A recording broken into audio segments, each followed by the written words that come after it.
기도하시겠습니다.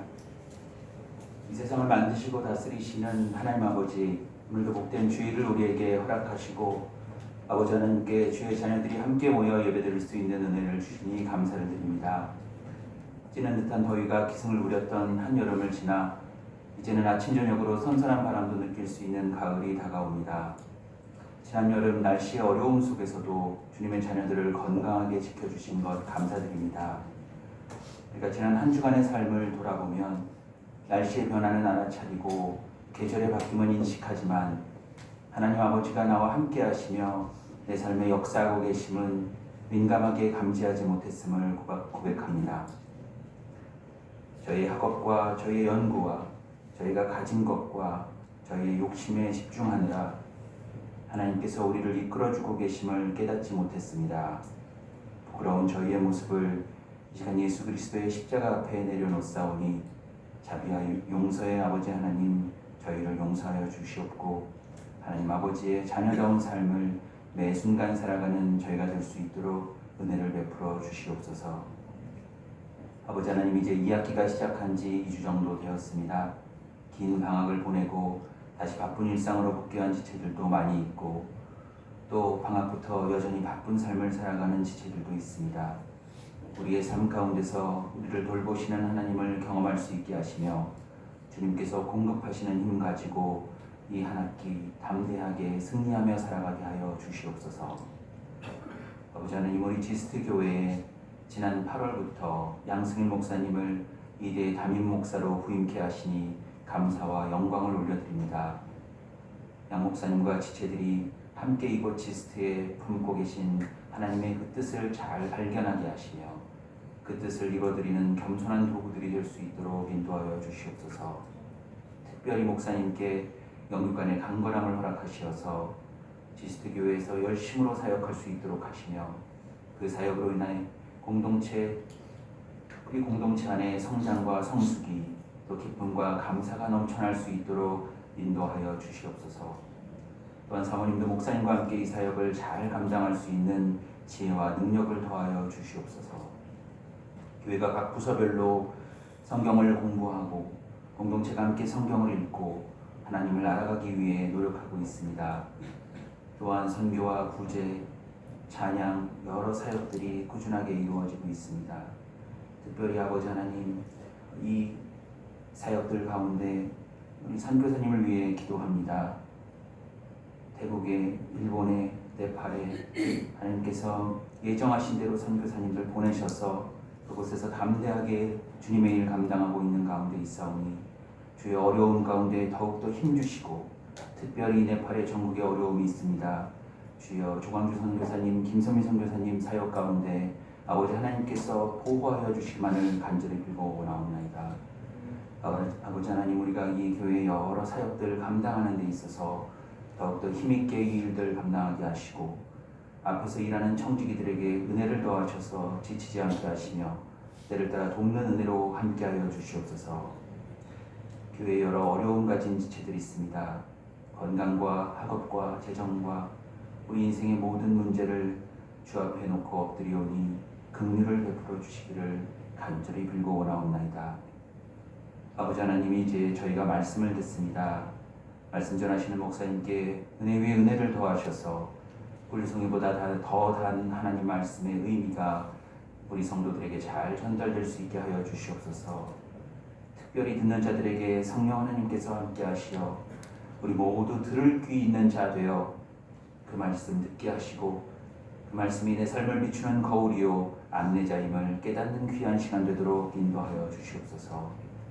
오늘 올려드리는 예배의 모든 순서마다 아버지 하나님께서 함께 하시어서 우리 모두에게 기쁨과 감격이 있는 영과 진리의 예배 되기를 간구하옵나이다. 아버지 하나님의 성실하심과 인자하심을 찬양하오며 모든 말씀 우리 주 예수 그리스도의 이름으로 기도하옵나이다. 아멘.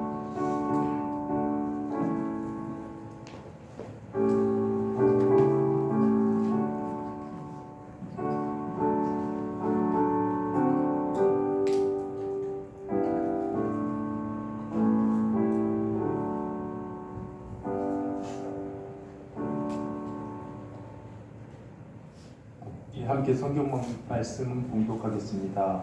창세기 3장 1절에서 13절입니다.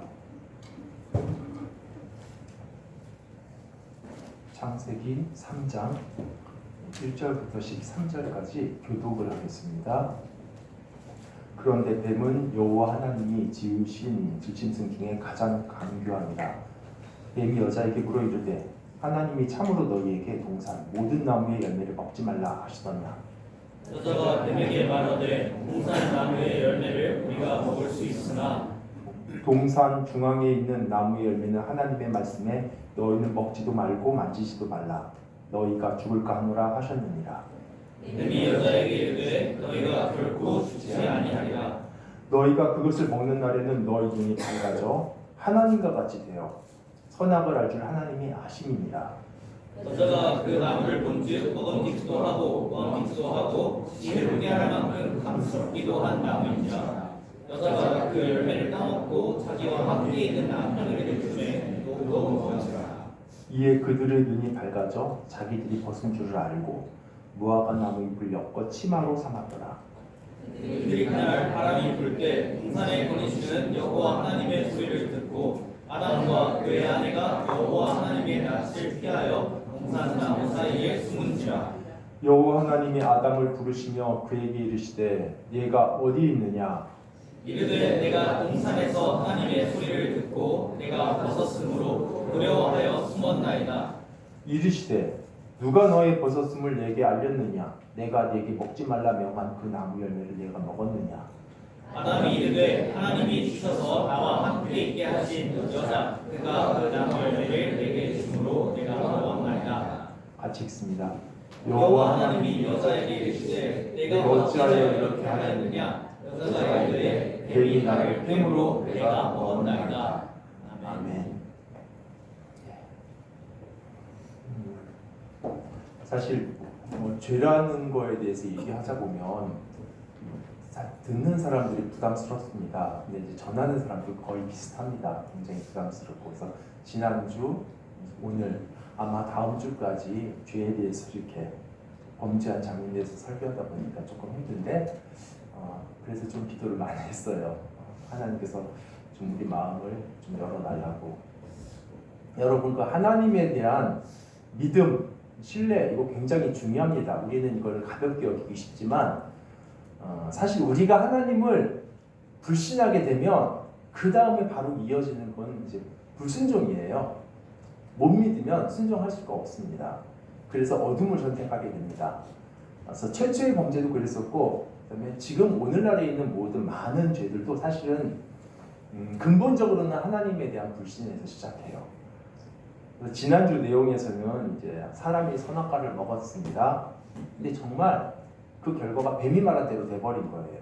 그러니까 이게 조금 당황스럽죠.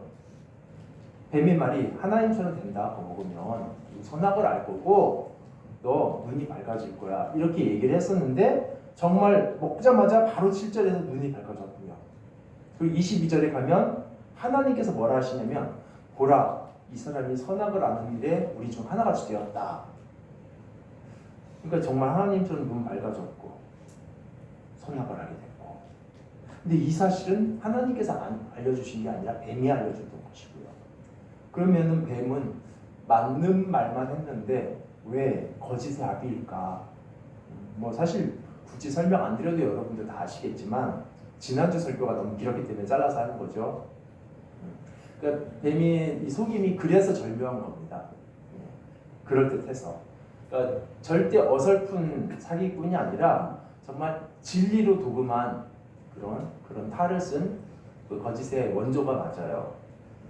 여러분 하나님께서 사람이 하나님처럼 되었다 인정하시고 선악을 알게 되었다 말씀하셨는데 그 상태가 그러면 우리가 생각하는 것 같은 그런 하나님 수준으로의 업그레이드를 이 말하는 걸까요? 우리는 이제 그 얘기 말을 보면 그런 생각이 들잖아요.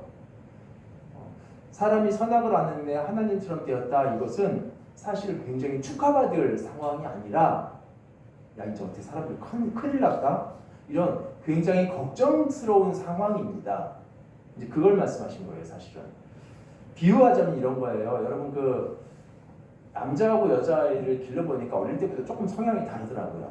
근데 남자아이들은 대부분 이제 곤충, 사마귀 이런 거 좋아하고 공룡 좋아하고 또 자동차 같은 거 좋아하더라고요. 또 다 그러진 않습니다. 예를 들어서 이제 어떤 꼬맹이 유치원생인 자동차를 너무 좋아해요. 근데 또 아빠 차가 있잖아요. 근데 보면은 차에 보면은 운전석 보면은 막 돌리는 거, 누르는 거 막 이런 거 많으니까 또 계기판도 있고 하니까 얼마나 신기해요. 또 그걸 막 자유자재로 운전하는 아빠 보면 너무 멋있고. 그러니까 얘가 그 아빠 차 사는 걸 너무 좋아합니다. 그래서 아빠가 어느 날 너는 아빠 아들이니까 언제든지 얼마든지 이 차 타도 돼. 괜찮아. 마음껏 타. 그런데 여기 운전석에만 앉지 마. 여기 이거 버튼 누르면 큰일 나. 그러니까 아들이 알았다고. 그래서 정말 행복하게 매일매일 아빠 차를 누렸어요. 근데 어느 날 이제 친구가 와가지고 야, 니네 아빠는 저 차를 자기만 타고 너는 절대 못 타게 한다면서 진짜야? 이런 거예요. 아니야. 운전석만 타지 말라고 했어. 이거 여기 하면 큰일 난다고. 그러니까 안 큰일 나. 왜 그런 줄 알아? 네가 운전하면 너도 아빠처럼 된다는 거를 니네 아빠가 알고 있기 때문에 너는 못하게 하고 자기만 하는 거야. 이렇게 말을 했어요. 너도 운전석에 앉아서 시동 걸잖아? 너도 운전할 수 있어. 너도 아빠처럼 되는 거야. 이렇게 얘기했더니 그 순간 이제 배신감이 들었겠죠. 아빠에 대해서. 그래갖고 야, 이 아빠가 난 믿었는데 자기가 욕심쟁이처럼 자기만 운전하려고 나를 이렇게 한 거구나 해가지고 차 가져와서 이 나쁜 아빠한테서 자기가 도움 없이 얘 아빠 없이 살 수 있는 길은 자기가 아빠가 되는 거거든요. 그러니까 열쇠 가져와서 문 열고 열리죠. 예, 시동을 걸었습니다. 걸려요. 그리고 진짜 사탄의 말처럼 아빠처럼 운전을 하게 됐어요. 정말 움직여요, 차가. 되잖아 이거.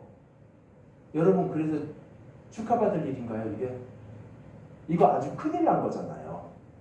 사람이 선악을 아는 일이 우리 중 하나같이 되었다. 이 말씀은 좋아졌다라는 의미가 아니라 심각하게 큰일 났다라는 의미입니다. 여러분 꼬맹이가 운전하면요 그냥 크게 다치거나 사고가 전부이지만 사람의 이 선악과 그 기준, 선악의 기준이 바뀌면 그래서 자기가 선악의 기준점, 즉 하나님 위치에 앉아버리면 이때부터는요 빛이 어둠이 되고 어둠이 빛이 되는 치명적인 사고가 생겨요. 인간이 자기가 알아서 결정하는 선악의 기준은 굉장히 위험합니다. 여러분 실제로 한번 보세요. 이 세상을 선악과 먹어서 정말 우리가 선악을 잘 알게 되었으면 이제 사람들은 선과 악을 명확하게 구분하면서 이 땅을 살아가야 돼요. 예. 근데 왜 이 세상이 이 모양입니까? 세상을 선악을 아는 그 지혜를 먹었는데 그 열매를 먹었는데 왜 사람들은 뭐가 옳은지 뭐가 틀린지가 구분이 안 되고 그것이 계속 충돌하고 각 사람마다 자기 소견에 좋음 나쁨 옳고 그름이 천차만별이고 이게 무슨 일이죠? 어떤 나라 가면요 우리는 보편적으로 사람을 죽이면 나쁜 거잖아요. 살리는 게 좋은 거잖아요. 선과 악이. 근데 어느 나라 가면 또 그게 바뀌어요. 네. 그래서 사람을 죽여도 이 사람이 나를 아주 신뢰하고 믿을 때 배신해서 죽이면은 거기서 영웅이에요. 뭐 그런 나라가 있습니다. 저기 파푸아뉴기니아 그쪽이에요. 이상하죠? 근데 그게 어떤 문화권마다가 다르기도 하겠지만 문화권 안에서도 옳고 그름 사람마다 다 다르고요. 왜 그러죠? 선악과 먹었는데. 여기서 우리가 좀 근데 선악과 할 때 선과 악이 뭔지 그거 한번 좀 짚어보면 좋을 것 같아요. 보통 이제 저도 그래요. 선악 이런 생각 이 말을 딱 들으면 뭐가 생각이 나냐면 윤리적인 의미로 생각이 나요. 뭐 옳고 그른 거 또는 뭐 이렇게 악당 또 선량한 사람 이런 식으로 도덕적이고 윤리적인 의미로 이게 해석이 됐는데 사실 그 히브리어에서 이스라엘 말에서 선과 악은 이거보다 더 훨씬 폭이 넓은 단어입니다. 좀 가치적인 단어예요. 무슨 의미냐면 당연히 윤리적인 것도 포함해요. 이렇게 살인하고 나쁜 짓 하는 거는 악이고 사람을 누구 도와주는 건 선이 맞아요. 그런 것도 포함되지만 이게 선이라고 하는 거, 토부라고 그래요. 토부는 뭔가가 이게 좋은 거예요, 다. 근데 사실 우리나라 선도 좋을 선이니까 똑같아요. 그런데 우리가 느끼는 인식이 그렇다는 거예요. 자꾸 이게 윤리적으로 느껴요. 그래가지고 원래 선은 어떤 거냐면 땅이 열매를 이렇게 많이 맺으면 이걸 토부라고 합니다. 그리고 학생들이 이제 공부를 해가지고 100점을 받아오면 요즘 시대는 잘 모르겠어요. 제 시대 때는 초등학교 때 100점 받으면 선생님이 여기다가 참 잘했어요 도장을 꽝 찍어줘요. 근데 이스라엘에서는 토부 메오드 해서 꽝 찍어줘요. 이건 윤리적인 게 아니잖아요. 착하고 악하고 그런 게 아닌데 그 착함과 악함의 뜻이 거기서는 좋음이라는 뜻이에요. 그러니까 굉장히 폭이 넓죠. 예를 들어서 성경에서도 나사렛에서 무슨 선한 것이 나겠느냐 이런 구절 있죠. 그러면 나사렛에 있는 사람들은 다 악당들이고 못된 사람들이라는 뜻이 아니라 나사렛에 뭐 좋은 거, 뭐 대단한 거, 뭐 탁월한 거 그런 게 있겠어? 이런 뜻이에요. 선이라는 게 그런 뜻입니다. 또 예를 들면 성경에서 하나님께서 이 세상을 창조하신 다음에 평가가 뭐였냐면 보시기에 심히 좋았더라 했을 때 그 좋았다고 번역된 게 토부입니다. 그러니까 토부는 아름다운 거, 고결한 거, 유익한 거, 또 바람직한 거, 행복한 거 이런 거 그냥 되게 커요. 네. 좋은 거. 라는 그 반대니까 굳이 설명이 필요 없겠죠. 근데 여러분 이게 토부가 정해진 건 아닙니다. 예를 들어서 뭐 사과는 토부하고 그렇지는 않아요. 예를 들어서 뭐 저기 키보드는 이렇게 해가지고 연주하면 우리에게 유익을 주니까 토부한 거죠. 근데 만약에 저 키보드를 220V에 꽂아서 쓰면 토부지만 저걸 뭐 3000V에 꽂으면 빵 터지면서 라가 되는 거죠. 이게 정해진 게 아니라는 거예요. 사람의 성도 하나님께서 만드셨어요. 하나님께서는 모든 걸 토부하게 만드셨어요. 선하게, 좋게. 그래서 사람의 그 남녀간의 성도 사실은 토부한 겁니다. 그런데 그것이 그 자체가 토부한 게 아니라 하나님께서는 부부라는 한정 안에서 토부하게 하셨어요. 이게 그 범위를 넘어가면 라가 돼요. 그러니까 뭐 하나가 이게 정해진 게 아니라는 거죠. 하나님께서 만드신 세상 안에서 선과 악은. 근데 모든 사람들은 뭐 당연하겠지만 토부를 선택하고 라를 이렇게 밀어내면서 살죠. 나쁜 거는 피하면서. 근데 문제가 뭐냐면요. 이 기준이 뒤틀리면 어떤 일이 생기겠어요? 아마도 사람은 스스로 고통과 악을 선택해서 겪을 겁니다. 제가 스스로라고 말한 이유는 악인데도 선이라고 여기면 그렇게 되는 거잖아요. 이게 악인데도. 그러니까 자기가 결정하는 거지 누가 억지로 하는 게 아니에요. 그리고 거기가 좋다고 머물게 되는 거고요. 그러니까 선과 악이 뒤틀리면 굉장히 어리석게 살게 되고 불쌍하게 살게 되는 거죠. 그래서 사람이 이제 하나님 위치에서 선과 악을 알게 되었다라는 말은 정말 하나님 수준으로 올라갔다거나 절대적인 기준, 하나님의 그 선과 악에 대한 좀 온전한 기준을 구별하는 능력을 가졌다라는 게 아니라 자기가 이제 새로운 시각을 터버린 거예요. 새로운 시각, 인식을 선악에 대해서 결정하는 겁니다. 이제 하나님 위치에 앉았어요. 기준자가 됐다라는 거예요. 선악에 운전하는 꼬맹이처럼. 여러분 이제는요 선악의 절대 기준이 원래는 있죠. 하나님이시죠. 근데 떠났잖아요. 자기가 이제 하나님 되겠다고. 그러니까 이제는 어쩔 수 없습니다. 스스로가 그 선과 악의 결정자가 돼야 돼요. 그러니까 뭐 이공계적으로 표현하면 이런 거겠죠. 하나님께서 만드신 구축한 그 시스템 안에서 자기가 새로운 시스템을 구축하는데 이 뭐 기준들이 원래 하나님의 그 시스템하고 막 충돌하는 거예요. 그러면 당연히 망가지잖아요. 이런 상황이 된 거예요. 그래서 뱀의 말을 듣고 어떤 기대가 생기죠. 그 기대대로 된 게 아니고 암담해졌습니다. 선과 악의 혼란, 그리고 선과 악의 역전, 그리고 선과 악이 뒤바뀌어 버린 그게 결국 어디까지 갈까요? 이제 계속 가면 이 세상이 역사가 계속 진행되면 이제 선과 악의 경계와 기준은 사라집니다. 그게 귀결이에요. 그리고 사실 지금도 그렇게 되어가고 있지 않나요? 이미 혼란은 시작됐고, 그렇죠? 제각각이고. 근데 이제 그래도 사람들은 절대적인 건 잃어버렸지만 이제 객관이라는 걸 찾잖아요. 그래, 우리들끼리 중에서 공통되는 것들 우리가 같이 지키자. 조금씩 다르겠지만. 그런데 이제 뭐 그 객관도 점점 사라지고요. 그래서 이제 제가 어떤 분하고 얘기했더니 객관이라는 게 존재하냐? 주관밖에 없지. 이렇게 말씀하시는 분도 계시더라고요. 그리고 이제 뭐 선과 악이 부분적으로 역전하죠. 아까 말씀드린 그 파푸아뉴기니아 같은 경우에. 그래서 거기서는요, 선교사들이 들어가서 선교를 했을 때 난처한 게 뭐였냐면 이 사람들이 예수님을 선교를 했는데 성경을 읽다가 새로운 영역을 발견한 거예요. 바론 유다. 예. 예수님 그 스승을 팔아먹었잖아요.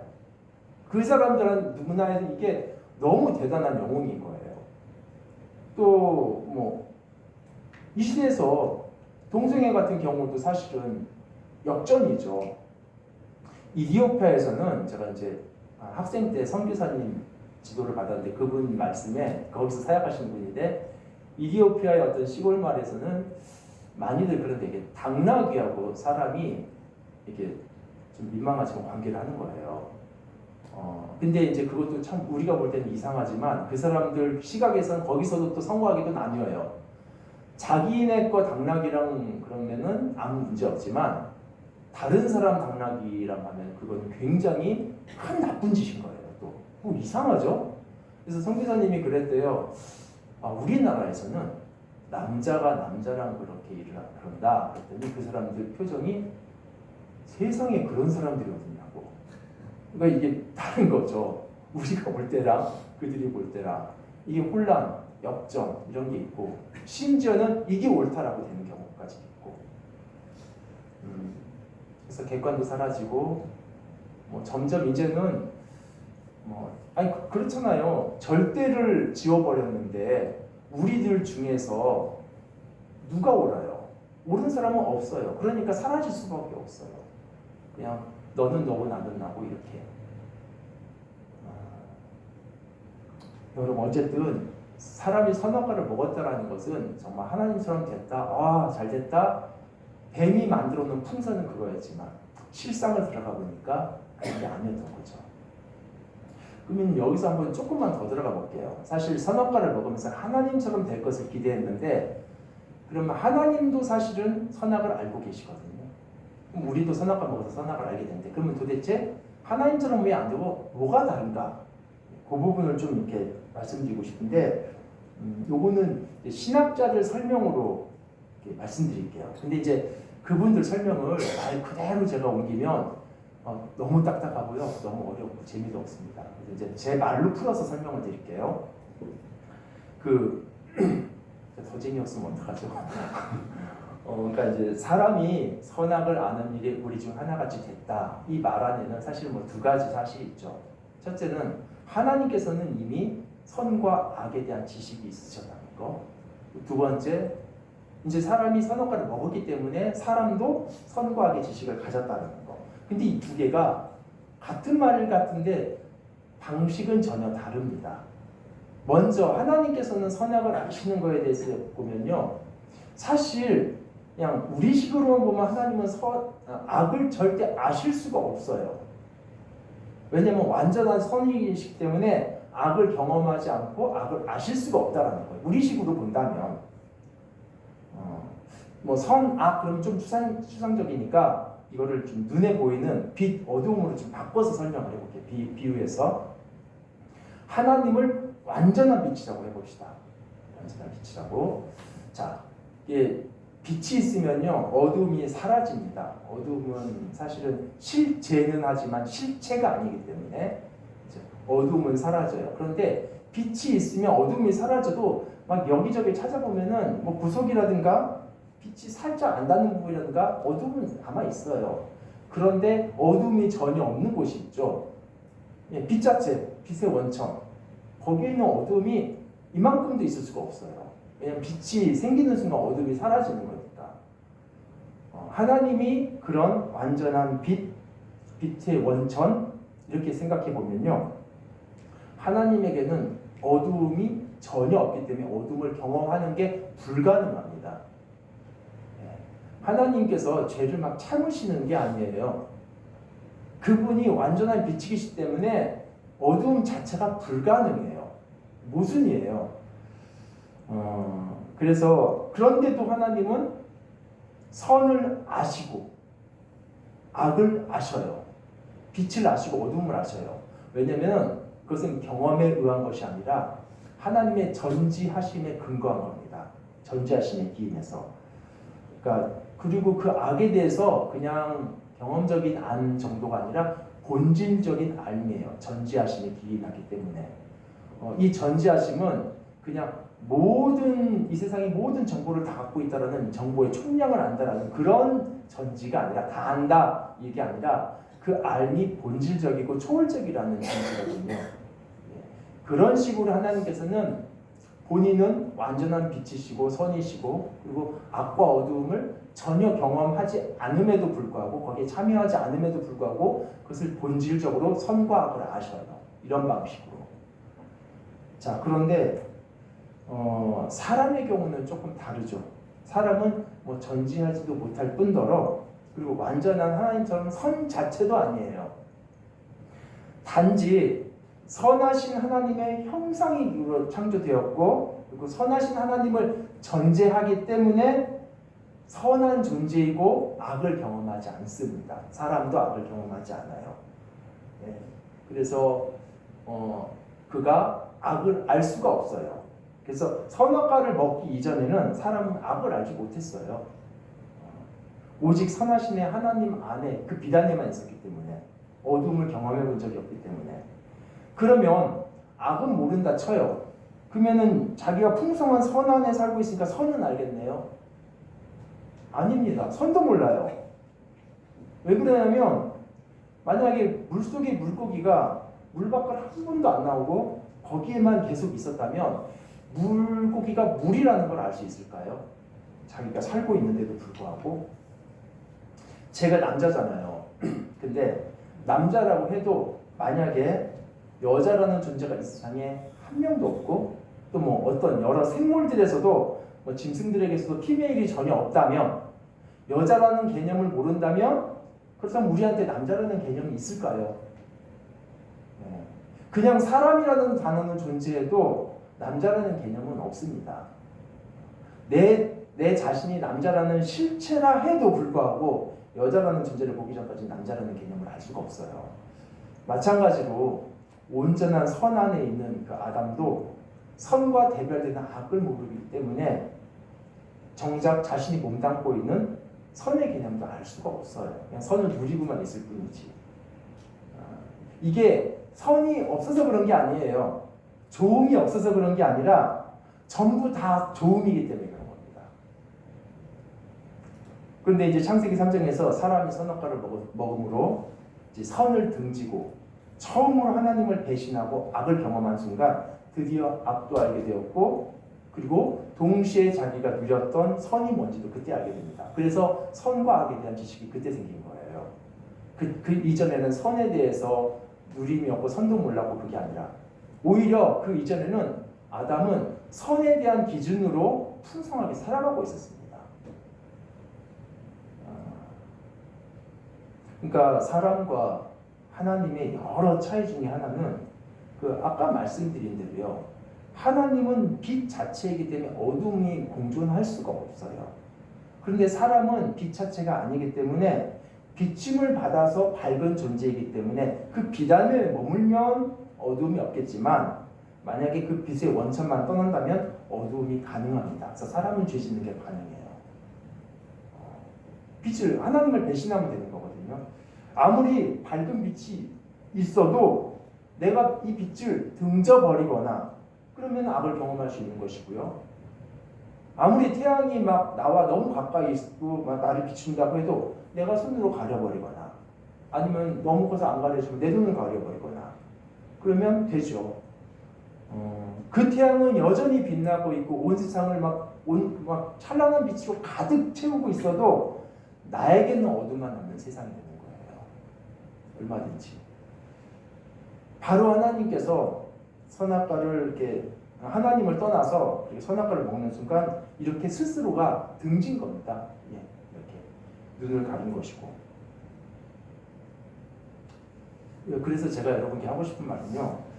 그 말씀은 사람이 선악을 알았다. 이게 어떤 지식의 업그레이드가 아니라는 거. 타락으로 인해서 비참함을 알게 되고 그로 인해서 이전에 좋았던 것도 이제 깨닫게 된 거죠. 그러니까 사탄의 말이 진실이 아닌 속임이고 거짓이라는 거예요. 그러니까 여러분 우리가 사실은 사탄의 거짓말을 나이브하게 생각하면 안 됩니다. 여기 빨간색이 있는데 이건 노란색이야 이런 식으로 명백하고 뻔한 거짓말이 아니에요. 오히려 사탄은 유혹하는 순간에는 진리와 너무 닮아서 거의 분간이 어려울 만큼, 그리고 유혹하는 순간에는 가장 지혜롭고 가장 매력적이고 가장 천사 같고 이런 방식으로 거짓을 말합니다. 그럼 뭘로 구별해요? 구별 너무 어렵죠. 사실 잠언 9장에도 그런 내용 나옵니다. 지혜가 먼저 멘트를 하고 행동을 합니다. 근데 바로 이어서 거짓이, 그러니까 거기서는 우매함으로 나와요. 멘트를 하는데 거의 진리가 했던 것을 그대로 패러디를 해요. 그 패턴은 똑같이. 그런데 어디에서 결정적으로 차이가 나냐면 하나님의 법, 하나님께서 가르치신 그 기준에서 달라요. 여러분 사탄의 거짓말은 늘 이런 식이에요. 명확하게 선명하게 주지 않습니다. 비슷하게 주고 풍선을 만들고, 아마 여러분 삶에서도 그렇게 느낄 거예요. 저게 진짜 같은데, 하나님 말씀보다 저게 진짜 같은데 라는 생각이 들 만큼.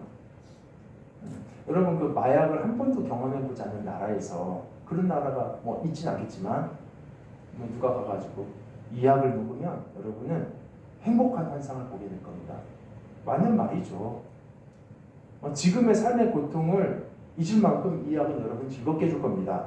틀린 말 아니에요. 그런데 거짓이잖아요.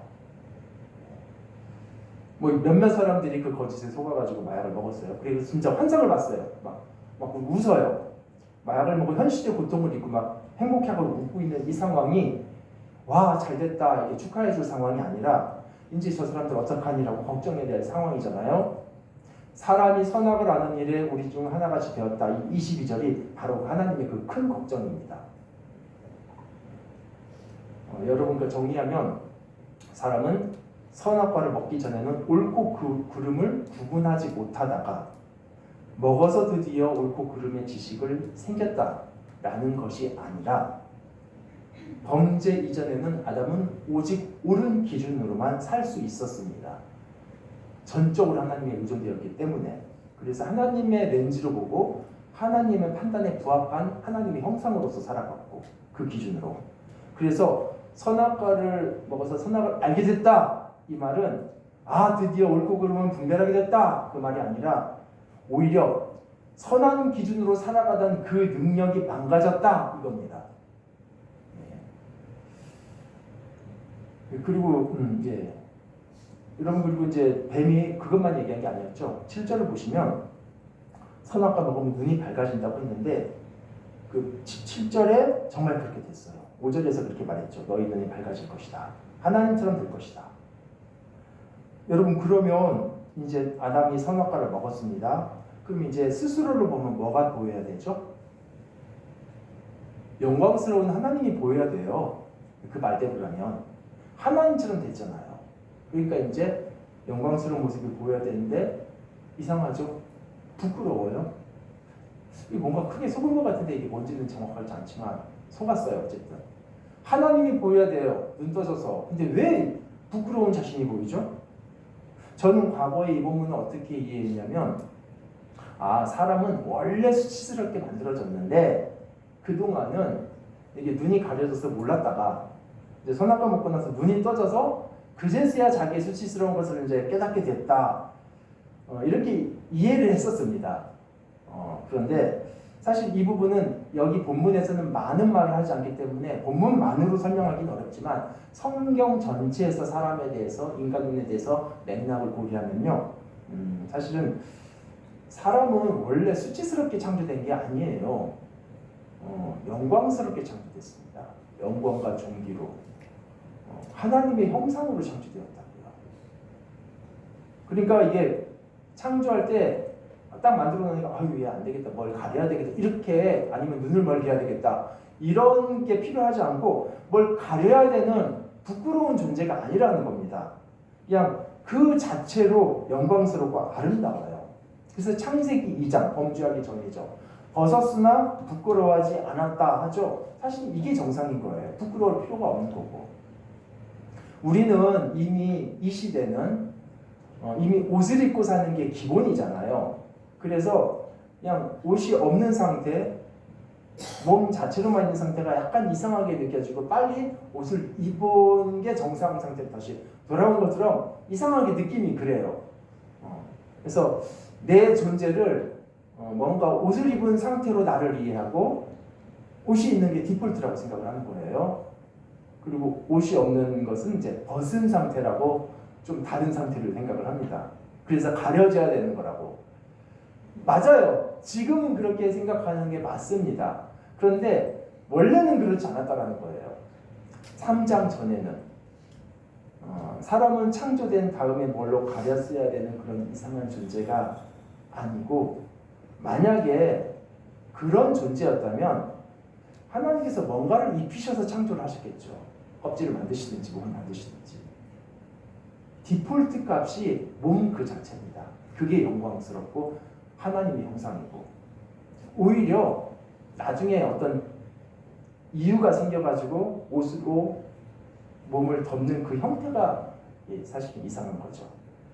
그러니까 여러분 창세기 2장에 나온 대로 벗었어도 부끄러운 거지 않은 거, 그게 원래 정상이었다는 거예요. 지금 정상은 아니고요.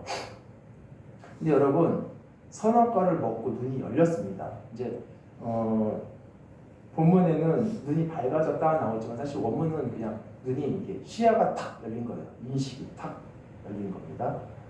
근데 자신이 부끄러워요. 아니 사실 부끄럽다라는 그 감정은 범죄한 이후에 표현되는 건 아니고요. 정확하게는 10절에 나온 대로 두려움이었습니다. 그래서 눈을 가립니다.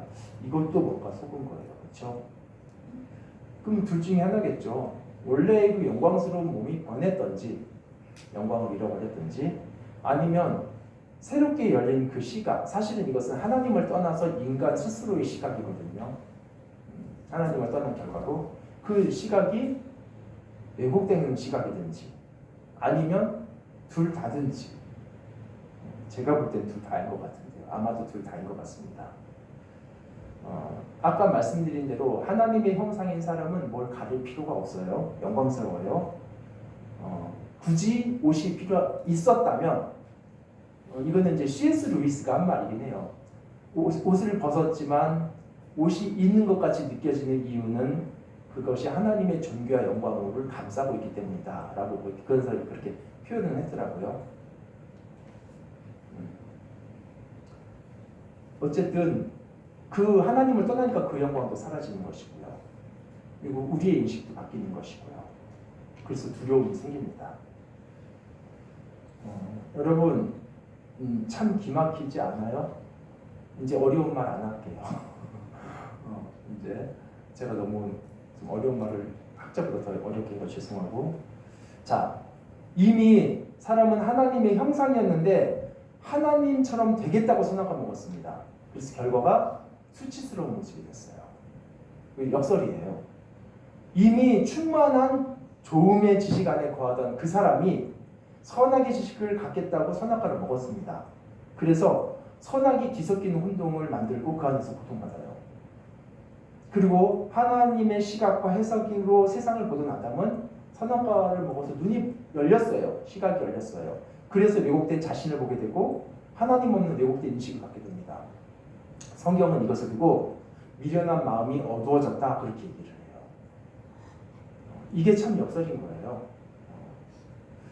근데 이런 역설은 사실 선악과를 볼 때부터 시작됐습니다. 여러분 하와가 유혹을 받고 선악과를 봤을 때 그 느낌이 어땠었죠? 6절이 나오죠. 우리 한번 6절 읽어볼까요? 자, 시작. 여자가 그 나무를 본즉 먹음직도 하고 보암직도 하고 지혜롭게 할 만큼 탐스럽기도 한 나무이니라.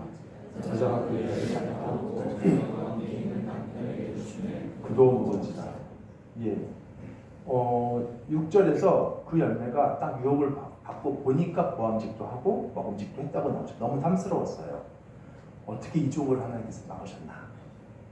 그런데 여러분 2장을 가면요, 하나님께서 에덴의 모든 나무들을 이미 보암직하고 먹음직하게 만드셨었어요. 모든 나무를. 2장 9절에 나오거든요.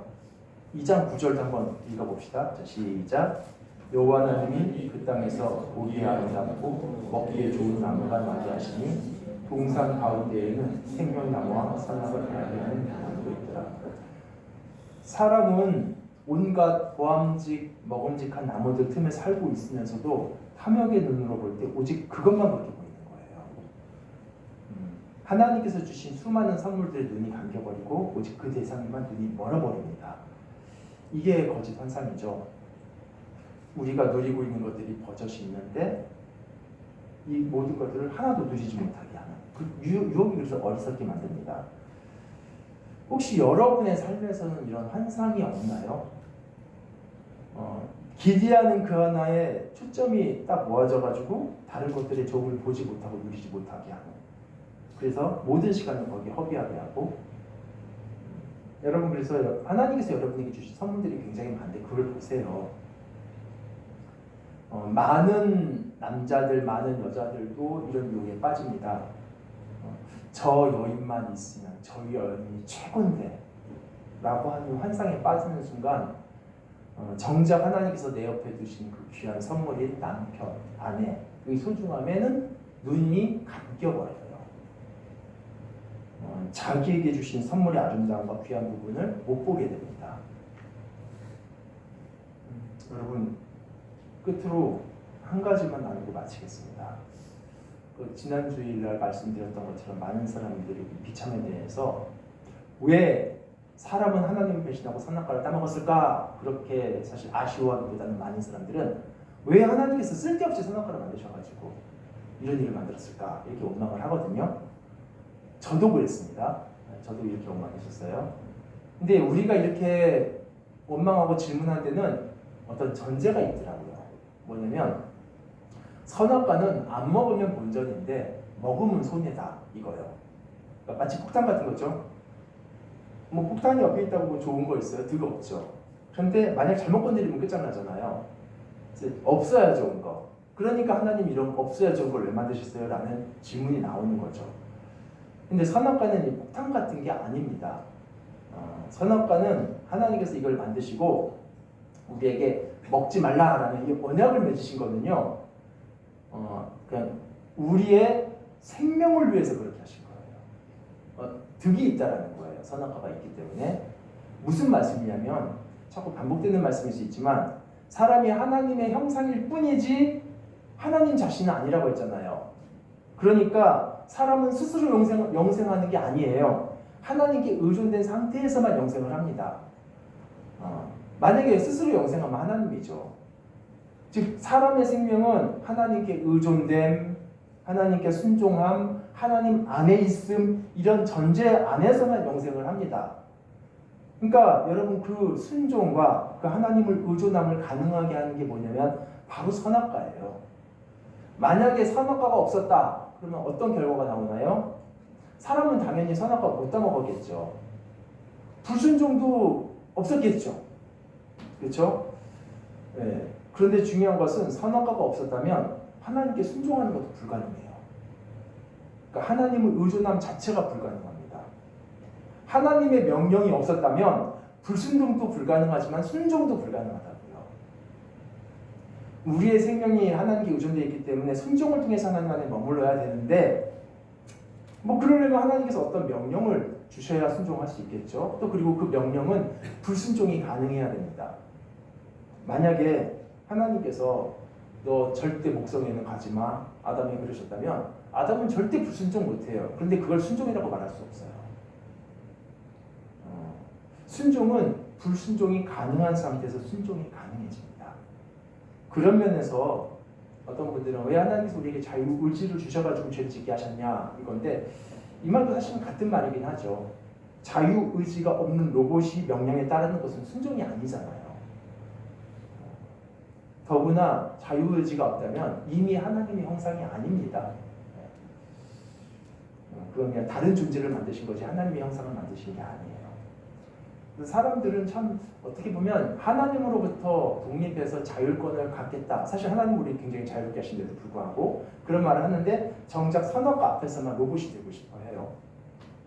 어쨌든 사람은 스스로 영생하는 존재가 아니라서 하나님께 의존하고 순종, 이게 필요한 존재인데, 그래서 하나님은 어떤 식으로든 명령을 주셔야 돼요. 그래서 신학자들은 이것을 행위 언약 이렇게 불러요.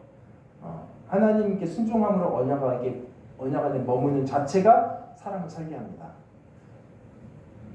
조금 지루하니까 쉽게 한번 설명드려 볼게요. 쉽게 그냥 부담 없이. 여러분 그 냉장고 있잖아요. 냉장고가 음식을 신선하게 유지하지만 이게 사실 냉장고가 그 자체로 하는 건 아니죠. 왜냐하면 전원에 연결된 냉장고라야 제대로 기능을 하는 살아있는 냉장고입니다.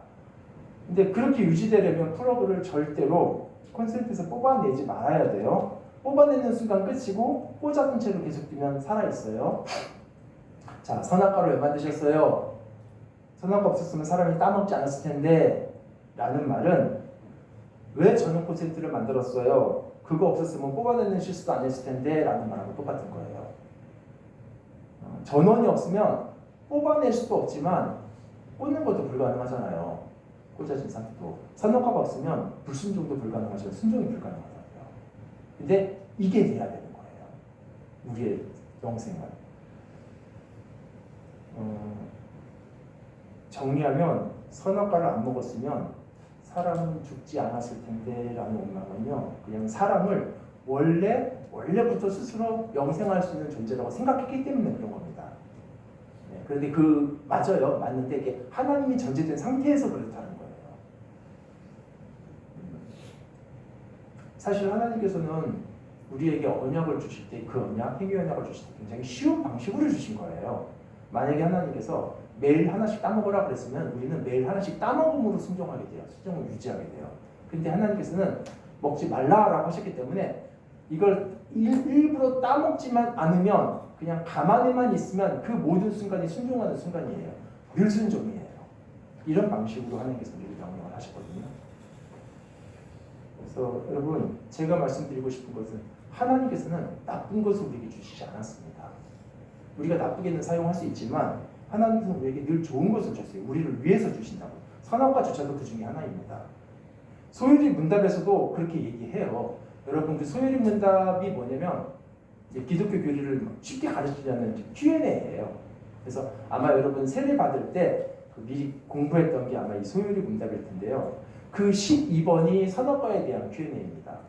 요거 제가 읽어드리고 정리할게요.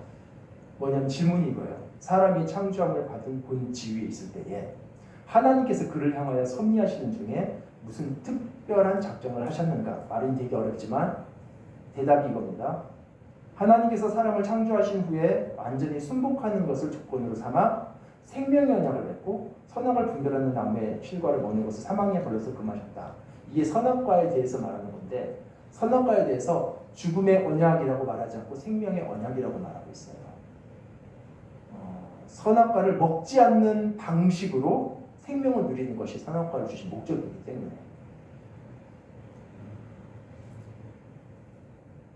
네, 말씀 이제 정리하고 마칠게요.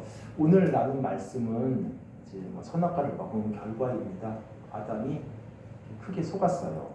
그래서 뱀이 말한 대로 됐지만 정작 그게 아니에요. 그래서 여러분의 삶에서도 이런 일들은 계속 있을 겁니다. 분명히 저 자리에 올라가고 싶은데 정상적으로는 못 올라가고 뇌물을 좀 쓰면 될 것 같다. 아닌 건 아닌 것 같지만 뭔가 그게 아름다워 보이고 옳아 보이고 풍성해 보이고 좋음일 것 같아요. 네, 아마 그 주어질 뇌물 쓰면 그 자리에 올라갈 수 있을 겁니다. 왜 안 되겠어요? 되겠죠. 이제 그 다음이 문제겠죠. 그것이 좋음이 아니라는 걸 경험할 겁니다. 잘못된 방식으로 돈을 많이 벌면요 부자 될 수 있어요. 예, 그래서 그게 좋은 게 아니라는 경험하게 됩니다. 오늘 이제 선악과를 먹은 비참한 결과는 사실은 이제 제대로 된 비참함은 14절 이후에 나와요. 그때 좀 끔찍합니다. 근데 그 안에는 하나님의 그 깊은 사랑도 같이 녹아 있어요. 우리 같이 기도하겠습니다.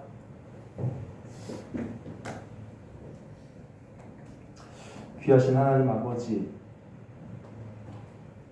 우리가 참으로 좋으신 하나님을 좋지 못한 하나님으로 오해하고 또 거기에 유혹받아서 탐욕으로 교만으로 하나님 위치에 내가 앉아서 내가 하나님 되어서 나의 살 길을 찾는 것이 참 어리석은 것임을 봅니다. 하나님, 우리에게 하나님의 시각과 하나님의 눈으로 보는 지혜들을 주시고 하나님의 마음으로 느끼고 하나님의 마음으로 살아가는 그 은혜들을 주시고, 그래서 우리가 정말 이렇게 다 혼탁해지고 다 혼돈이 되고 역전된 이 세상 안에서 참된 삶을 살아갈 수 있도록 도와주십시오. 하나님께서 우리를 회복해 주시기를 원합니다. 귀하신 예수님의 이름으로 기도드립니다. 아멘.